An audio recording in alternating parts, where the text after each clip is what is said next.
여러분, 혹시 이런 생각 해보신 적 있으신가요? 왜 내가 사면 떨어지고 팔면 오를까? 분명 뉴스에서는 좋다고 했고 애널리스트는 강력 매수라고 외쳤는데 결국 결과는 반대. 어쩌면 우리는 지금까지 너무 논리적으로 주식을 바라봤는지도 모릅니다. 오늘 소개할 책 앙드레 코스톨라니의 돈 뜨겁게 사랑하고 차갑게 다뤄라는 이런 착각에 일침을 뒀습니다. 시장은 논리보다 심리다. 그렇다면 도대체 우리는 어떻게 투자에 접근해야 할까요? 이 책은 93세의 나이로 세상을 떠나기 직전 코스톨라니가 평생의 투자 철학을 담아낸 유작입니다. 수십 년간 유럽 증권 시장을 주름잡은 대가가 말하는 투자 원칙. 그 핵심은 바로 공급과 수요, 그리고 인간 심리입니다.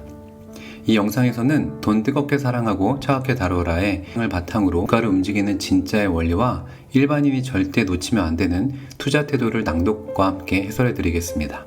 당신이 주식 투자든 아니든 돈의 흐름과 인간의 심리를 꿰뚫어 보는 이 통찰은 삶의 중요한 선택에도 큰 힘이 될 것입니다. 주식시장에 대해 많은 사람들이 갖는 오해가 있습니다.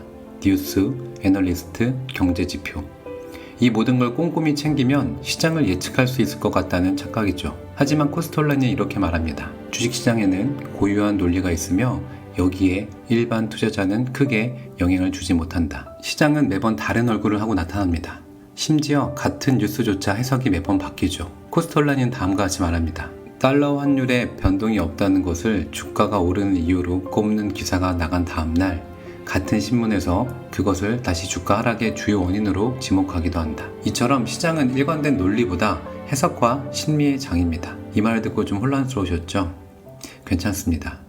바로 그래서 우리가 알아야 할 것은 논리가 아니라 태도입니다. 코스톨라니는 그 해답을 명확히 제시합니다. 애널리스트들이 주장하는 논리는 다음의 세 가지로 압축할 수 있다. 첫째, 주식의 공급이 수요보다 많으면 주가가 떨어진다. 둘째, 반대로 수요가 공급보다 크면 주가가 오른다. 셋째, 공급과 수요가 동일한 경우 주가는 큰 변동 없이 그 자리에 머무른다. 결국 시장을 움직이는 유일한 힘, 그것은 수요와 공급의 균형입니다. 그 어떤 이슈보다, 그 어떤 전망보다 중요한 건 지금 이 주식을 사고 싶어하는 사람이 더 많은가, 혹은 팔고 싶은 사람이 더 많은가입니다. 코스톨라니는 증권거래소에서 있었던 한 가지 에피소드를 통해 시장의 본질을 아주 간단하게 요약합니다. 그가 파리 증권거래소를 처음 방문했을 때 한 노신사가 이렇게 말했다고 합니다. 여기에서 중요한 건 딱 한 가지뿐이라네. 주식이 바보보다 더 많은지 아니면 바보가 주식보다 더 많은지 말일세. 이 유쾌한 비유는 사실 아주 본질적인 통찰을 담고 있습니다. 지금 시장에는 어떤 심리가 우세한가, 이걸 파악하는 것이 투자의 핵심이라는 것입니다.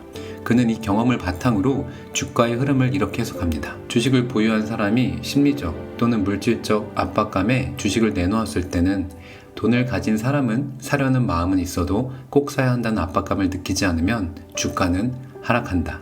반대로 돈을 가진 사람이 다급하게 주식을 찾는데 주식을 보유한 사람이 팔려는 압박을 느끼지 않는다면 주가는 상승한다. 정리하자면 시장은 더 급한 쪽이 지는 게임입니다. 누가 더 급한가, 누가 더 흔들리는가.